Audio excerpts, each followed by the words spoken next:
My name is Pearl Jackson, and I am 62 years old. I spent my life as a nurse in Boston, dedicating myself to caring for others, and especially to raising my only son, Adam. We were always so close, which made his wedding to Stephanie something I looked forward to with all my heart. At least that was before everything changed between us. Before I arrived at his wedding venue and discovered my name wasn't on the guest list. If you're watching this and have ever felt the sting of family rejection, let me know where you're viewing from, and subscribe to hear how I found healing after the deepest betrayal. I raised Adam alone after his father walked out when he was just 5 years old. The day my husband left, I made a promise to myself that my son would never feel abandoned again. We became a team, just the two of us against the world. During those early years, I worked double shifts at Boston Memorial Hospital to keep a roof over our heads and food on the table. Despite the exhaustion, I never missed Adam's baseball games or school events. I remember sitting in the bleachers after working 12 hours straight, fighting to keep my eyes open, but the moment Adam would look up into the stands to find me, all my fatigue would vanish. His smile was worth every sacrifice. Our apartment was small, just a 2-bedroom unit, in a modest neighborhood, but I made sure it was always filled with love. Every Sunday was our special day. We would make pancakes together in the morning, Adam standing on a stool beside me at the stove, his little hands carefully pouring batter, while I taught him to watch for the bubbles that signaled when to flip them. As a single mother on a nurse's salary, saving for college seemed impossible at first. I started a dedicated account when Adam was 6, putting away whatever I could, even if it was just $20 from a week's grocery money. I took on extra shifts during holidays when the pay was better. Some of my colleagues thought I was crazy for working so much, but they didn't understand what drove me. Everything I did was to ensure Adam would have opportunities I never had. Throughout elementary and middle school, Adam was a bright, curious child. He excelled in math and science, bringing home report cards that made my heart swell with pride. By high school, it was clear he had a gift for engineering. He would disassemble old radios and computers in our living room, spreading parts across the floor, as he figured out how everything worked. I never complained about the mess. Instead, I marveled at his focus and determination. The summer camping trips were our tradition. Every August, we would drive to White Mountain National Forest for a week of hiking, fishing, and stargazing. Adam would identify constellations while we lay on a blanket, points of light reflecting in his eager eyes. Those nights wrapped in the peaceful darkness with my son beside me were some of the happiest moments of my life. When Adam was accepted to MIT with a partial scholarship, I cried tears of joy. The remaining tuition was covered by my savings and a small loan. Watching him graduate with honors in mechanical engineering was worth every extra shift, every penny saved, every sacrifice made along the way. After college, Adam secured a position with a prestigious engineering firm in Chicago. The day he moved away was bittersweet.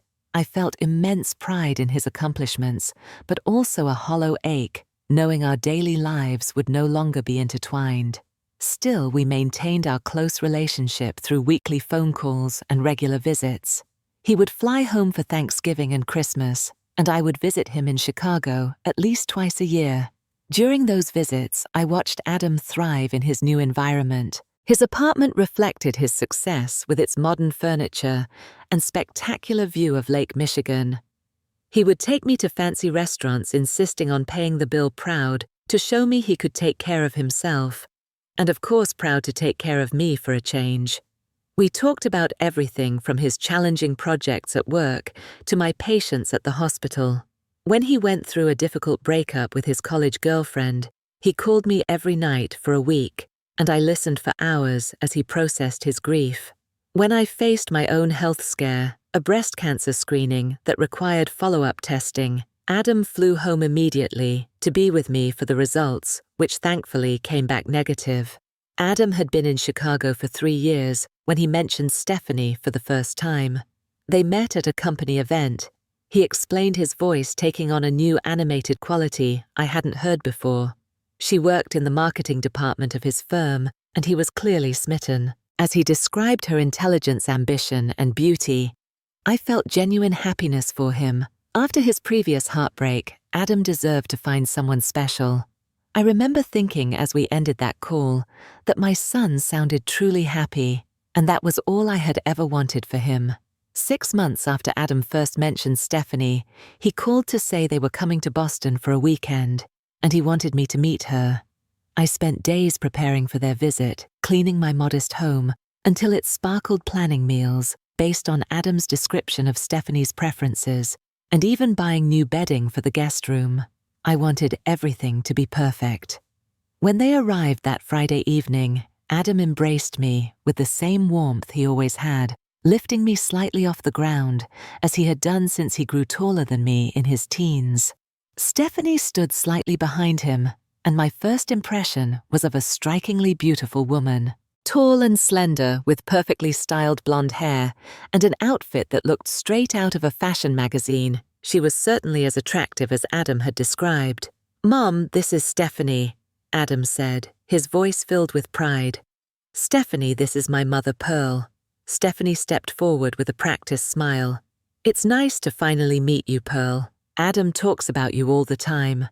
Her handshake was firm but brief, and I noticed her eyes quickly scanning my living room, taking in the comfortable but well-worn furniture, the family photos covering the walls, the crocheted throws I had made myself. Something flickered across her face, so quick I almost missed it. Judgment, disappointment. I couldn't quite place it, but I pushed the thought aside. First meetings can be awkward, and I was determined to make her feel welcome. "I've been looking forward to meeting you too, Stephanie. Adam speaks so highly of you. Please come in and make yourself comfortable. You must be hungry after your flight." That evening, I served the roast chicken dinner I had prepared Adam's favorite since childhood. As we ate, I noticed Stephanie picked at her food, taking small, careful bites. When I offered her seconds, she declined with a tight smile. "I have to watch my figure," she said, glancing at Adam. "Not all of us can eat whatever we want, without consequences." I caught the subtle look she gave me, taking in my fuller figure. Again, I dismissed the comment. People have different relationships with food, I told myself. No need to take offense. Throughout the weekend, I tried my best to connect with Stephanie. I showed her Adam's childhood photos, told stories about his accomplishments growing up, and offered to teach her some family recipes that Adam loved. Each attempt was met with polite but distant responses. "These old pictures are quaint," she commented, barely glancing at the album I had lovingly maintained for decades. When I mentioned teaching her my lasagna recipe, she smiled thinly and said, "Oh, we don't really cook much. Chicago has amazing restaurants, and we're both so busy with our careers." By Sunday, I couldn't ignore the growing sense that Stephanie was merely tolerating this visit. When they left, her goodbye hug was stiff and perfunctory. Still, Adam seemed happier than I had seen him in years, so I focused on that positive. If she made my son happy, that was what mattered. After that visit, I noticed our weekly phone calls became less regular. Adam would apologize for missing them, explaining he and Stephanie had dinner plans or were attending networking events. When we did talk, our conversations felt rushed, with Adam frequently checking the time or mentioning Stephanie was waiting for him. 3 months later, Adam called with exciting news. He and Stephanie were engaged. Despite my private concerns about their relationship's whirlwind pace, I responded with genuine happiness. "I'm so thrilled for you both, Adam. Have you set a date yet?" "Stephanie's thinking next June at the Lakeside Gardens in Chicago. It's one of the most exclusive venues in the city, but her parents have connections." "That sounds lovely. Is there anything I can help with? I'd be happy to fly out and help with the planning." There was a slight pause before Adam responded. "Actually, Stephanie's mother is really involved in the society scene here. She knows all the best vendors and has a very specific vision. But I'll let you know if we need anything." I swallowed my disappointment. "Of course, just let me know how I can help." In the following weeks, I was included in some initial wedding discussions. During one video call, I tentatively suggested a family tradition. "I still have your grandmother's wedding veil," I mentioned. "It's beautiful Belgian lace. I wore it at my wedding, and maybe Stephanie might like to use it as her Something old. Stephanie's face immediately tightened. That's very sweet, Pearl, but I've already ordered a custom veil from a designer in New York. It's being made to perfectly complement my gown. Of course, I said quickly. I just thought I'd offer. It's completely fine. Adam jumped in, his tone slightly defensive. Stephanie's parents are handling most of the wedding costs, Mom. They want her to have everything exactly as she's always dreamed. I nodded, understanding the message. This wasn't my place to make suggestions. As the call ended, I noticed a subtle exchange of glances between them that made my heart sink. For the first time, I felt like an outsider in my son's life. Over the next few months, Stephanie's coldness toward me grew more pronounced. During another visit to Boston, she made several comments about my home being stuck in the past, and wondered aloud why I hadn't upgraded now that I was retired. When I mentioned looking forward to holiday traditions with her family someday, she quickly shut down the conversation. Adam and I will probably alternate holidays between Chicago and my parents' place in Aspen, she said dismissively. We're establishing our own traditions now. Adam, who once would have spoken up about including me, remained silent, his eyes fixed on his plate. That silence hurt more than Stephanie's words ever could. As the wedding planning progressed, I found myself increasingly sidelined. My calls to Adam often went to voicemail, and when he did answer, our conversations were brief and superficial. Gone were our heart-to-heart talks about life and our future dreams. Instead, Adam would quickly update me on wedding details that had already been decided, making it clear my input wasn't needed or wanted. In March, about 4 months before the wedding, I flew to Chicago, hoping to reconnect with my son and perhaps improve my relationship with Stephanie. Adam seemed uncomfortable when I suggested meeting for dinner, eventually agreeing to a quick lunch instead.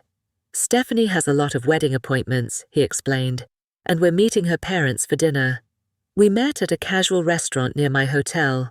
Adam arrived 15 minutes late, checking his phone constantly throughout our meal. When I asked about his work or life beyond the wedding, he gave short, distracted answers.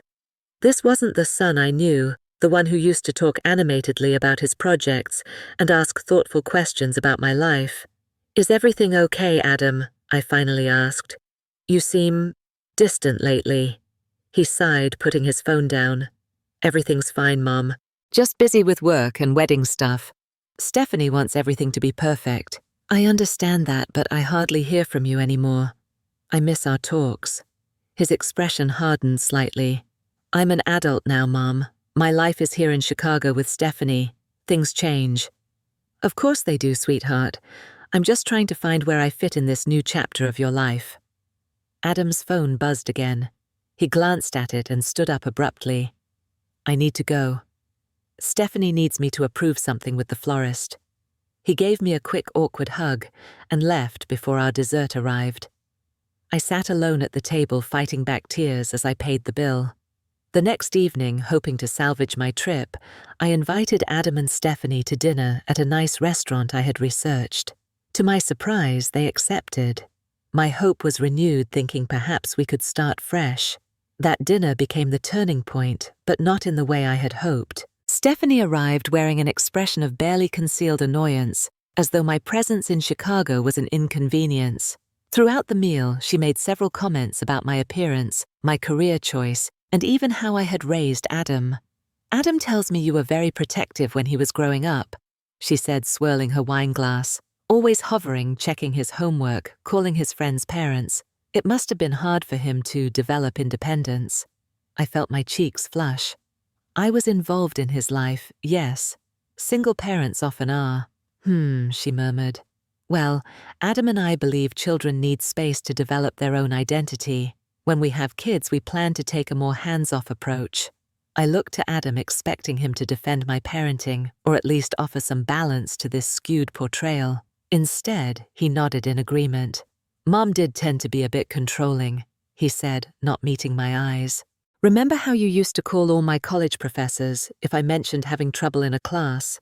I stared at him, stunned. I had called a professor exactly once when Adam was seriously ill with pneumonia and worried about missing midterms. How had this become all my professors? I was trying to help, I said quietly. Stephanie smiled triumphantly. See classic helicopter parenting. But don't worry, Pearl. Adam turned out fine, despite all that. The conversation continued in this vein, with Stephanie repeatedly undermining my relationship with my son, while Adam sat by occasionally adding his own rewritten version of our history. By the end of the dinner, I felt as though I barely recognized the young man sitting across from me. Back in my hotel room, I called my best friend Grace in tears. I don't understand what's happening, I sobbed. It's like Stephanie has turned Adam against me, and he's accepting this completely distorted version of our past. It sounds like she's isolating him, Grace said gently. I've seen this before with my sister's son. His wife slowly cut him off from his entire family. But why? What have I done to threaten her? It might not be anything you've done, Pearl. Some people are just insecure. They see close family bonds as competition for their partner's attention and loyalty. What can I do, Kia? Be patient. Don't push too hard or criticize Stephanie directly. That will only drive him further away. Keep reaching out, but respect his boundaries. Eventually, he may see what's happening. I followed Grace's advice in the weeks that followed, making regular but brief calls, sending supportive texts, and never directly confronting the issue of Stephanie's behavior. My attempts were met with increasingly cold responses from Adam, who seemed to be pulling further away with each contact.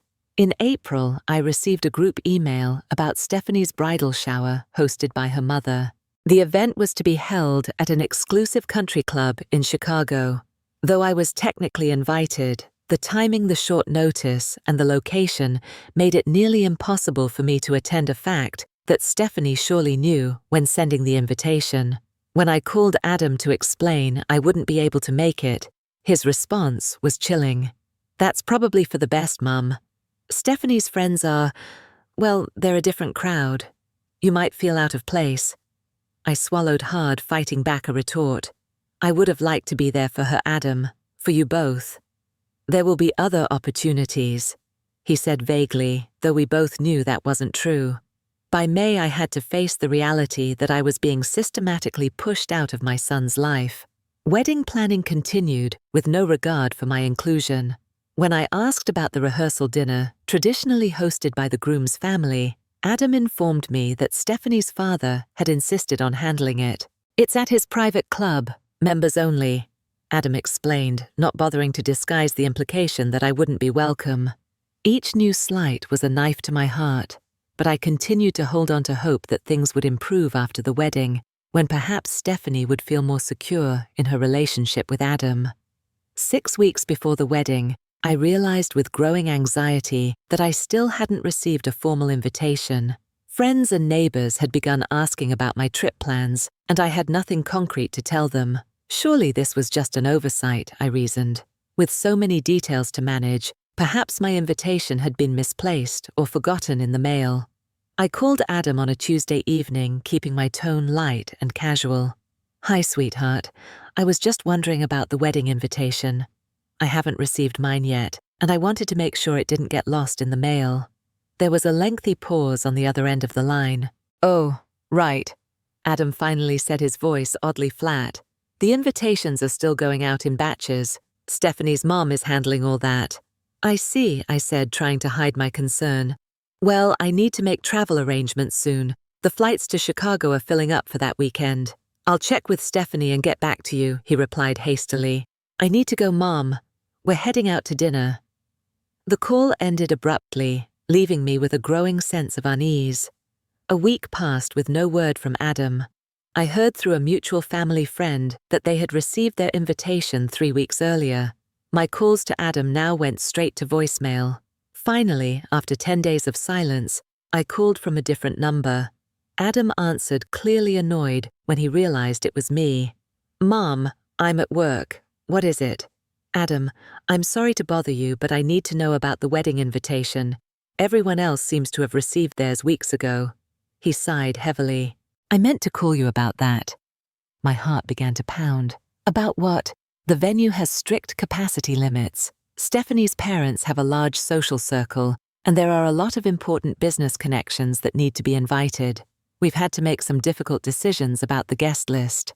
I gripped the phone tighter. Are you saying I'm not invited to my only son's wedding? It's complicated, Mom. Stephanie feels that things have been tense between you two, and she wants her wedding day to be stress-free. I couldn't believe what I was hearing. Adam, I'm your mother. How can I not be at your wedding? Before he could respond, I heard Stephanie's voice in the background, asking who he was talking to. There was a muffled exchange, and then suddenly she was on the line. Pearl, this is Stephanie. I want to be clear about something. This wedding is about Adam and me starting our life together. It's not about you. I struggled to keep my voice steady. I have never suggested otherwise, Stephanie. I just want to be there for this important moment in my son's life. See, this is exactly the problem, she said, her voice dripping with condescension. You're trying to make this about yourself again. Adam and I have discussed this at length with our counselor, and we agree that your presence would create tension on our special day. Counselor, I echoed, confused. What have I done that requires discussion with a counselor? Our therapist has helped Adam recognize your emotionally manipulative patterns, she continued. The constant calls, the guilting, the attempts to insert yourself into our relationship. It's not healthy, Pearl. Tears sprang to my eyes. May I please speak to my son? After another muffled exchange, Adam returned to the call. Mom, he said, his voice strained. I think it would be better if you didn't come to the wedding. We can get together later, maybe for dinner, after we return from our honeymoon. I couldn't stop the tears now. Adam, please, I don't understand what's happening. I've always supported you, loved you. Why are you shutting me out this way? This is exactly what Stephanie means, he replied coldly. The emotional manipulation. I need to go, Mom. I'll call you after the wedding. The line went dead, and I sat in stunned silence, the phone still pressed to my ear. What had just happened? How had my relationship with my son deteriorated? To this point, I replayed every interaction with Stephanie, every conversation with Adam over the past year, searching for what I had done wrong. But nothing seemed to justify this level of exclusion and cruelty. That night, I barely slept, tossing and turning, as I cycled through grief, confusion, and anger. By morning, I had made a decision. I needed to speak to Adam face to face, to look into his eyes, and understand if this was truly what he wanted, or if he was being manipulated by Stephanie and her family. I called Grace and poured out everything that had happened. You need to go to Chicago, she agreed. Not to create a scene, but to have an honest conversation with Adam. If he still refuses to have you at the wedding after that, at least you'll know you tried everything. What if he won't see me? Then you'll know where things stand, she said gently. But Pearl, remember that no matter what happens with Adam, you still have a life to live. Don't let this destroy you. Her words gave me strength. The next day I booked a flight to Chicago for the following weekend, determined to make one last attempt at reconciliation before the wedding. The day of the wedding arrived, with perfect June weather sunshine, streaming through cotton candy clouds in a brilliant blue sky. I had spent the morning getting ready in my hotel room, my hands shaking as I applied my makeup and styled my hair. The pale blue dress I had carefully selected months ago, when I still believed I would be the mother of the groom, hung on the bathroom door. I had come to Chicago 2 days earlier, hoping to speak with Adam before the wedding. My calls and texts went unanswered. I even went to his apartment building, only to be told by the doorman that Mr. Jackson had left instructions not to allow any visitors until after the wedding. My heart broke a little more at the realization that he had specifically blocked me from reaching him. Despite everything, I still held on to a thread of hope. Perhaps seeing me in person on this important day would remind Adam of our bond. Perhaps he would realize that whatever issues Stephanie had with me could be worked through, that cutting his mother out of his wedding day was a decision he would regret. I arrived at Lakeside Gardens 45 minutes before the ceremony was scheduled to begin. The venue was as exclusive as Adam had described, with manicured grounds sloping down to the sparkling blue waters of Lake Michigan. Well-dressed guests were already filing in, greeted by staff members checking names against a list. Taking a deep breath, I approached the welcome table, straightening my shoulders and summoning every ounce of dignity I possessed. "Good afternoon," I said to the young woman with the clipboard. "Pearl Jackson, mother of the groom." She smiled and ran her finger down the list, then frowned slightly. She flipped to another page, scanning more names. I'm sorry, Miss Jackson, I don't see your name on our guest list. Though I had expected this hearing, it confirmed sent a wave of humiliation through me. There must be some mistake, I said quietly. I'm Adam Jackson's mother. The young woman looked uncomfortable now, glancing at her colleague for help. Let me double-check with the wedding planner. One moment, please. As she stepped away, I noticed several guests watching this exchange with curiosity. My cheeks burned with embarrassment, but I remained standing tall, refusing to slink away. The wedding planner, a sleek woman in an expensive-looking suit, approached with a sympathetic but firm expression. Ms. Jackson, I'm afraid your name isn't on the approved guest list. The bride and groom were very specific about who should be admitted. Please, I said, my voice barely above a whisper. I just want to see my son get married. I won't cause any problems. She placed a hand on my arm. I'm so sorry, but I can't let you in without authorization from the couple. Perhaps you could speak with Adam after the ceremony. Just then I spotted Adam across the garden, looking handsome in his tuxedo, as he greeted guests with Stephanie's parents. Without thinking, I walked toward him, ignoring the wedding planner's protests. Adam, I called out when I was a few feet away. He turned, and the look of shock on his face quickly morphed into something else, a mixture of annoyance and embarrassment. Stephanie's father, a tall, imposing man with silver hair, stepped slightly in front of Adam, as though shielding him from me. Adam, please, I said, my voice breaking. Can we talk for just a moment? Stephanie's father spoke first. Young man, is there a problem here? Adam stepped forward, taking my elbow and guiding me away from the group, his grip uncomfortably tight. Mom, what are you doing here? He hissed once we were out of earshot. I wanted to see you get married, I said simply. You're my only child, Adam. How could I not be here? He looked around nervously, clearly worried that Stephanie might see us talking. Your name isn't on the guest list, he said coldly. I know, they told me. But I hoped that when you saw me, you might reconsider. Adam's face hardened in a way I had never seen before.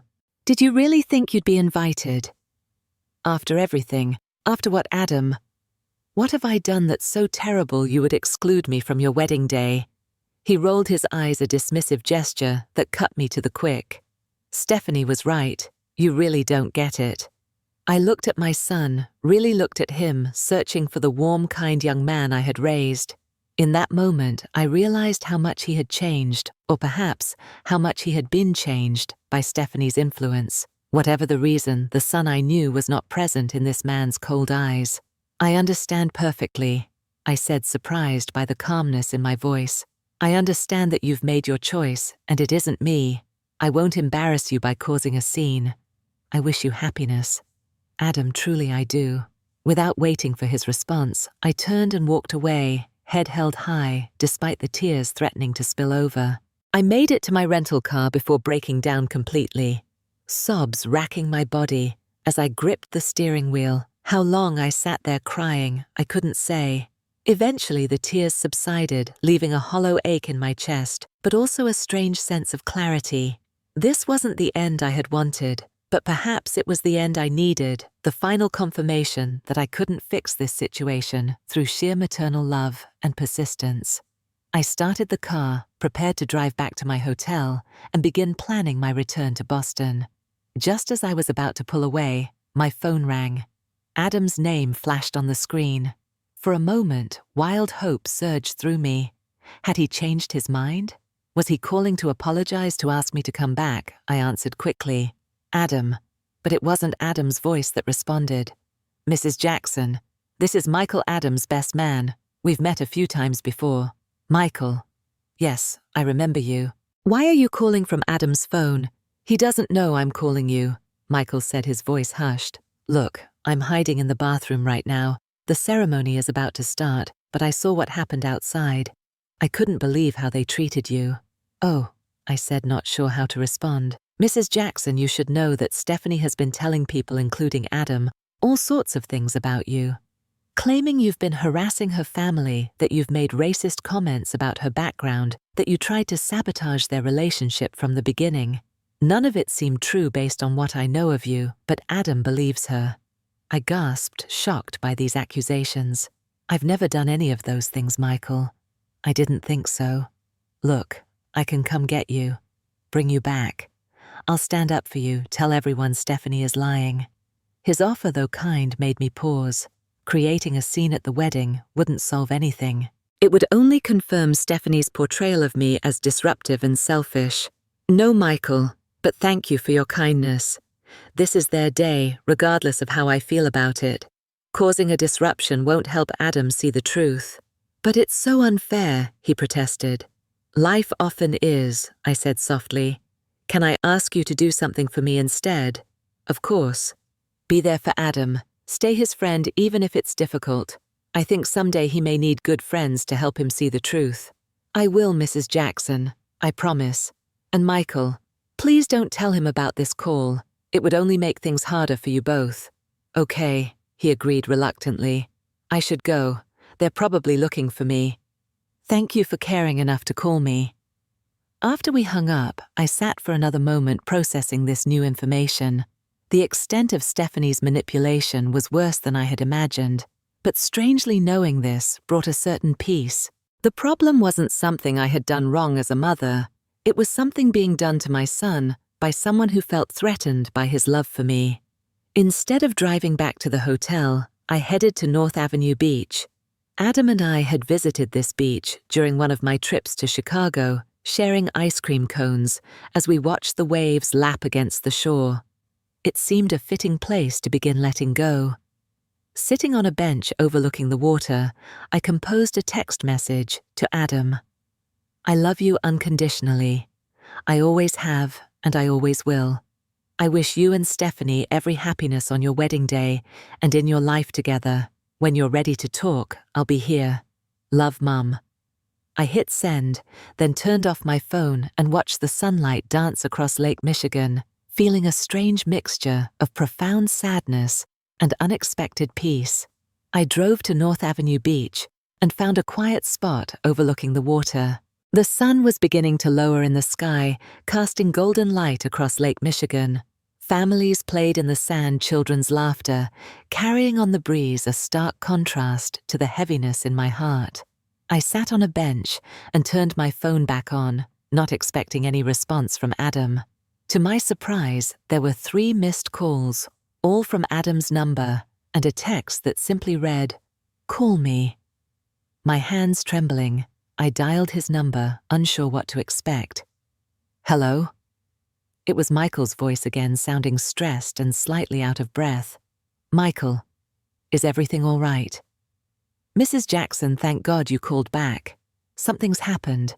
The ceremony started, and right in the middle of the vows, Adam's phone started ringing. He forgot to silence it, and Stephanie was furious.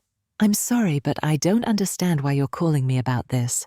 When he silenced the phone, he saw your text message on his screen. Stephanie demanded to know what it said right there in front of everyone. When Adam wouldn't show her, she grabbed his phone and read it aloud, then started ranting about how you were trying to ruin their wedding. I closed my eyes, imagining the scene with horror. Oh no. It got worse. She started making all these accusations about you right in front of all the guests. Adam just stood there at first, but then one of Stephanie's bridesmaids, her cousin I think, suddenly spoke up. She said Stephanie had been bragging about how she was systematically cutting you out of Adam's life, that she saw you as competition and wanted Adam completely under her control. Her own cousin said this, I asked, stunned. Yes, and then others started speaking up too. Apparently Stephanie has been bad-mouthing you to everyone for months, but she told different stories to different people. Once they started comparing notes right there at the altar, the whole thing fell apart. Adam finally realized what she'd been doing. I sat in silence trying to process this incredible turn of events. Mrs. Jackson, are you still there? Yes, I'm here. Where is Adam now? That's why I'm calling. He left the venue about 20 minutes ago. He wouldn't tell anyone where he was going, but he asked me to call you. I think he might be looking for you. My heart raced.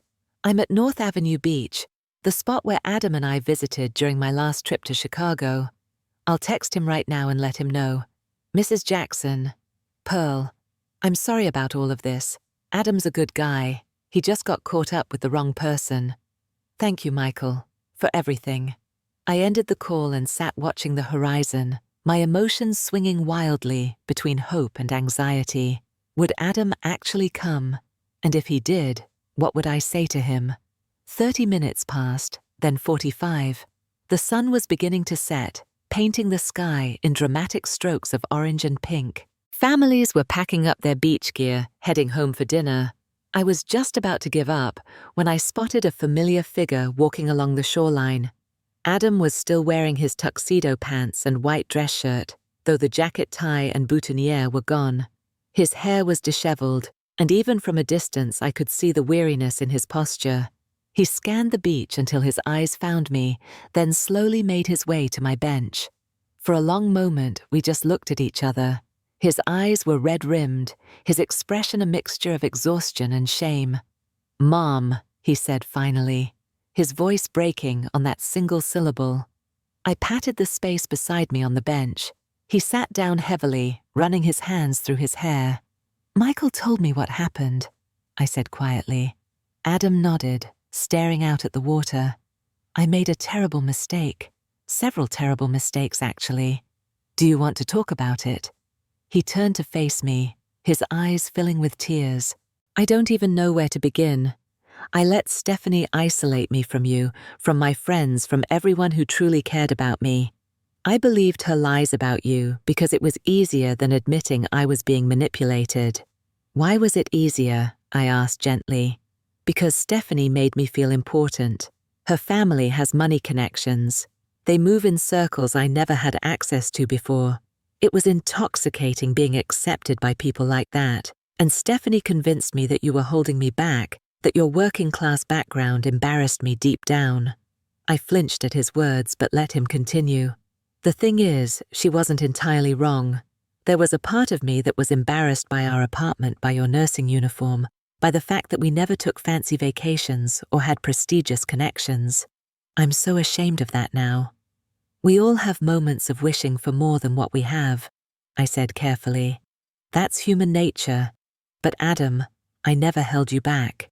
Everything I did was to help you move forward." "I know that now," he said, wiping at his eyes. "I've known it all along, really. I just let myself forget, because Stephanie made me feel like I could be someone else, someone better. Someone better than the son I raised. I don't think that person exists, Adam." He broke down then, sobbing, like he hadn't since he was a small boy. I put my arm around his shoulders, feeling the tremors that ran through his body. "I'm so sorry, Mom. I don't expect you to forgive me. What I did, how I treated you, it's unforgivable. Nothing is unforgivable between a mother and her child," I said firmly. "We hurt each other, we make mistakes, but the love remains." We sat in silence as the sun dipped below the horizon, the sky deepening to shades of purple and blue. Lights were coming on along the shoreline, twinkling like earthbound stars. "What happens now?" I finally asked. Adam sighed deeply. "The wedding is obviously off. I need to return gifts, cancel honeymoon plans, figure out how to explain this to everyone." He paused. "I also need to find a new place to live. Stephanie and I have been sharing an apartment for the past year. You could come back to Boston for a while," I suggested cautiously, "just until you figure things out." He looked at me with surprise. "You'd still want me around after everything. You're my son, Adam. That hasn't changed." He nodded slowly. "I might take you up on that. I think I need some time away from Chicago, from the memories." As darkness fell completely, we walked back to the parking lot together. Before we parted ways, Adam pulled me into a tight hug. "I love you, Mom. I'm so sorry I forgot that for a while." "I love you too, Adam. Always have, always will." The months following the wedding disaster were not easy. Adam moved back to Boston temporarily, taking a leave of absence from his job in Chicago. He stayed in my guest room, the same room he had grown up in now, with an adult's perspective on the sacrifices I had made to provide him with a stable home. At first, he was deeply depressed, barely leaving his room except for necessities. The humiliation of the failed wedding, combined with his guilt over how he had treated me, left him withdrawn and silent. I gave him space, understanding that healing couldn't be rushed. Grace was my rock during this time. She came over regularly, bringing meals and offering quiet support. "You're doing the right thing," she assured me one afternoon, as we sat in my kitchen while Adam slept upstairs. "He needs this time to process everything. I worry I'm enabling him by letting him hide away." She shook her head firmly. "You're giving him a safe place to land. There's a difference." 3 weeks after moving in, Adam began to emerge from his cocoon. He started helping around the house, fixing the leaky bathroom faucet that had been troubling me for months, repainting the peeling trim on the front porch. Small tasks that allowed him to feel useful without demanding emotional energy he didn't have. One evening, as we sat on the newly painted porch, watching fireflies blink in the gathering dusk, Adam finally opened up about Stephanie. "I think I always knew something wasn't right," he admitted. "There were so many red flags, but I ignored them all." "Like what?" I asked gently. She constantly checked my phone, got upset if I spent time with friends without her, criticized everything about me, from my clothes to my taste in music. But she would always follow the criticism with praise, telling me I had so much potential that she was just helping me improve myself. I listened quietly, letting him work through his thoughts. "The worst part was how she isolated me from you. She would say things like, 'Don't you think it's odd how your mum calls so often? My therapist says that's a sign of unhealthy boundaries.' Or she'd twist something you said into an insult against her, then act hurt when I didn't immediately defend her." "Why do you think you couldn't see it then?" Adam sighed. "Pride, partly. I'd invested so much in the relationship, told everyone how amazing she was. And fear, too. Stephanie made it clear that her family's connections were helping my career. The unspoken threat was always there, that crossing her meant losing that advantage." As weeks turned into months, Adam began to rebuild his life. He found a therapist who specialized in helping people recover from manipulative relationships. He reached out to old friends, reconnected with cousins, and extended family members who had been puzzled by his absence from their lives during his time with Stephanie. I too sought support, joining a group for parents estranged from their adult children. Though Adam and I were reconciling, the experience of being cut out of his life had left deep wounds that needed healing. In the group, I found others who understood the unique pain of being rejected by the child you had devoted your life to raising. Linda, a group member whose daughter had only recently resumed contact after 5 years of silence, became a close friend. "The hardest part," she told me during one coffee meeting, "is learning to trust again, not just trusting them not to leave, but trusting your own judgment as a parent." Her words resonated deeply. I had spent months questioning every parenting decision I'd ever made, wondering what I could have done differently to prevent Adam from falling under Stephanie's influence. "We need to forgive ourselves," Linda continued. "We did our best with the knowledge we had at the time, and we need to forgive them too, even when it's hard." By fall, Adam had secured a position with an engineering firm in Boston. It wasn't as prestigious as his Chicago job, but he seemed happier, more at peace with himself. He found an apartment nearby, close enough for regular visits, but with the independence he needed. Our relationship was different now, changed by what we had been through, but in some ways stronger. We spoke more openly, addressed conflicts directly, instead of letting them simmer. The experience had taught us both that love couldn't be taken for granted. On Thanksgiving, I hosted a small dinner with Adam, Grace, and a few close friends. As we sat around the table sharing what we were grateful for, Adam's turn came. "I'm grateful for second chances," he said, his eyes meeting mine across the table, "and for a mother whose love is stronger than my mistakes." Later that evening, as we washed dishes together, Adam brought up something I hadn't expected. "I got an email from Michael last week. He said Stephanie is engaged again to some investment banker she met only 3 months ago."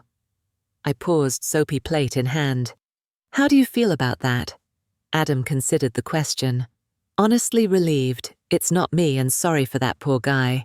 But mostly, I feel nothing. She doesn't have that power over me anymore." I squeezed his shoulder, proud of how far he had come. As the year mark of the wedding that never was approached, Adam suggested we take a trip together. Remember how we used to go camping in the White Mountains every summer? He asked. I think we should revive that tradition. And so in June, we found ourselves back in the familiar forests of New Hampshire, hiking familiar trails, and sitting by a campfire under the stars. On our last night as the fire crackled and the moon rose above the trees, Adam asked a question that took me by surprise.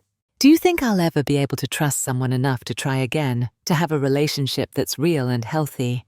I considered his question carefully. I think when the right person comes along, you'll know. Not because they're perfect, but because they bring out the best in you, not the worst. They'll add to your life, not try to remake it in their image. He nodded thoughtfully.